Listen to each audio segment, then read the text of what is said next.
കുഞ്ഞ് ആണോ പെണ്ണോ ആര് തീരുമാനിക്കും? കുഞ്ഞ് ആണാണോ പെണ്ണാണോ എന്ന് ആരാണ്? അച്ഛനാണോ തീരുമാനിക്കുക, അല്ലെ അമ്മയാണോ തീരുമാനിക്കുക? പ്രശ്നം വലിയ പ്രശ്നം തന്നെയാണ്. ഒരു പെണ്ണിനെ കെട്ടിച്ചു പറഞ്ഞയച്ച് ആ പെണ്ണിന്റെ ആദ്യത്തെ പ്രസവത്തിലും പെൺകുട്ടി, രണ്ടാമത്തെ പ്രസവത്തിലും പെൺകുട്ടി, മൂന്നാമത്തെ പ്രസവത്തിലും പെൺകുട്ടി. അപ്പൊ ഈ പെണ്ണുങ്ങൾ ഇങ്ങനെ പെൺകുട്ടീനെ ഇങ്ങനെ പ്രസവിക്കുമ്പോൾ പണ്ടത്തെ കാലത്തെ സിസ്റ്റമായിട്ട് പറഞ്ഞാൽ ഇന്നൊന്നും അങ്ങനെ പ്രശ്നമൊന്നുമില്ല. ആ പെണ്ണിന് ഒരു പരിഗണന കിട്ടാത്തൊരവസ്ഥ വരും. കാരണം എന്താ? ഈ പെൺകുട്ടിനെ ഒരു രണ്ടാം നമ്പറായിട്ട് കാണുന്ന ഒരു കാലം ഉണ്ടായിരുന്നു. കാരണം എന്താ? അവളെ കെട്ടിക്കണം, അതിന് ഭാരിച്ച സ്ത്രീധനം കൊടുക്കണം, അതൊക്കെ വലിയ ചെലവാണ് എന്നുള്ളൊരു ധാരണ പണ്ട് കാലത്തുണ്ടായിരുന്നു. ഇന്ന് എല്ലാവരും ഒരേ മാതിരി തന്നെയാണ്, ഒരു പ്രശ്നമില്ല. അപ്പോൾ ഇവിടെ നമ്മളെ വിഷയം എന്ന് പറഞ്ഞാൽ കുഞ്ഞ് ആണാണോ പെണ്ണാണോ എന്ന് തീരുമാനിക്കുന്നത് അച്ഛൻ്റെ ബോഡിയിലെ ക്രോമസോം ആണോ അമ്മയുടെ ബോഡിയിലെ ക്രോമസോം ആണോ എന്ന വിഷയം. ഇങ്ങനത്തെ ഒരു ചോദ്യം വന്നാൽ 2 മാർക്കാണ് ഈ ചോദ്യത്തിന് ഉണ്ടാവുക. ചിത്രസഹിതം എന്ത് ചെയ്യണം? വിശദീകരിക്കണം. അപ്പം ഞാൻ എന്ത് ചെയ്യാം? അടുത്ത പേജിലേക്ക് പോവാം. നോക്ക് ഞാനിവിടെ എഴുതാം. ഫീമെയിൽ പെൺ, മെയില് ആണ്. ഇനി ശ്രദ്ധിച്ചോ, ലിസൺ. ഓക്കെ, ഫീമെയിലിന്റെ ക്രോമസോം ഏതാടാ? സെക്സ് ക്രോമസോം ഏതാണ്? ലിംഗനിർണയ ക്രോമസോം ഏതാ? ഞമ്മക്കറിയല്ലോ ഏതാണ്? എക്സ്. സോറി, കളർ മാറ്റം നമുക്ക്.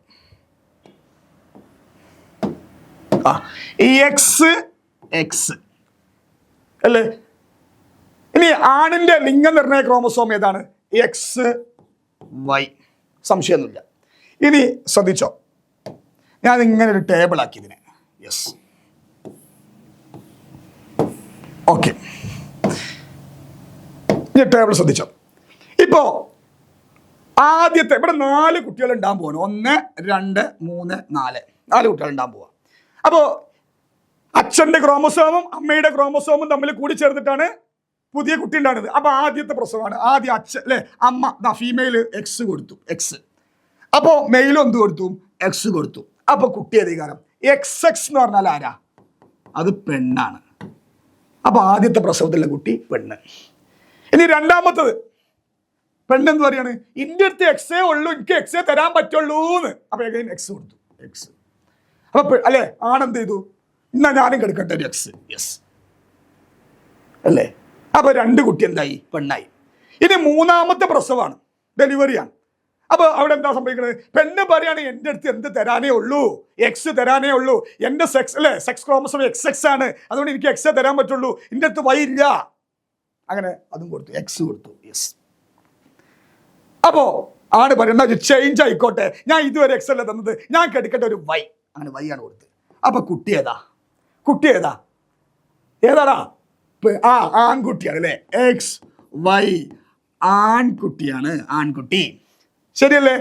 സംശയമില്ലല്ലോ. ഇനി അടുത്ത പ്രസവമാണ് അല്ലെ? അടുത്ത പ്രസവത്തിൽ പെണ്ണ് പറയാണ്, എൻ്റെ അടുത്ത് എന്തെന്നെ ഉള്ളൂടാ, എന്തെന്നെ ഉള്ളൂ? എക്സ് തന്നെ ഉള്ളൂ. എക്സ് കൊടുത്തു.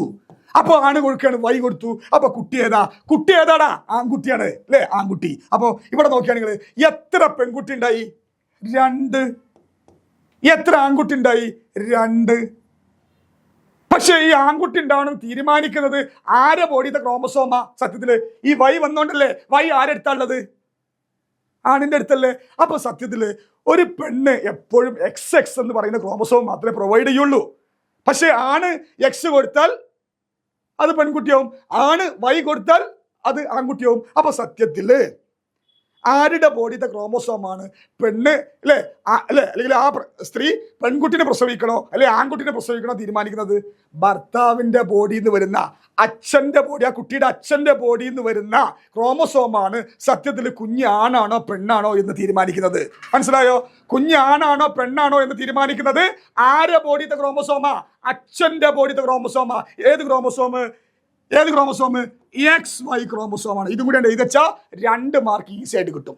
ഇവിടെ ആൺകുട്ടി ജനിക്കാനും പെൺകുട്ടി ജനിക്കാനുള്ള സാധ്യത എത്രയാണ്? 50-50 ആണ്. ഇവിടെ പെൺകുട്ടി ജനിക്കാനും ആൺകുട്ടി ജനിക്കാനുള്ള സാധ്യത എത്രയാണ്? 50-50 ആണ്.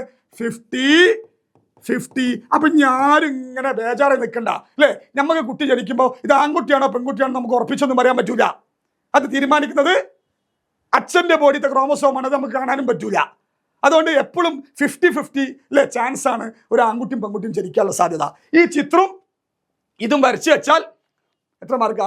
2 മാർക്ക്. സയൻസിലേക്ക് അത്ര മാർക്കേ ഉണ്ടാവുള്ളൂ, 2 മാർക്ക്. ഓക്കെ അല്ലേ? അപ്പൊ കാണാം. ബൈ.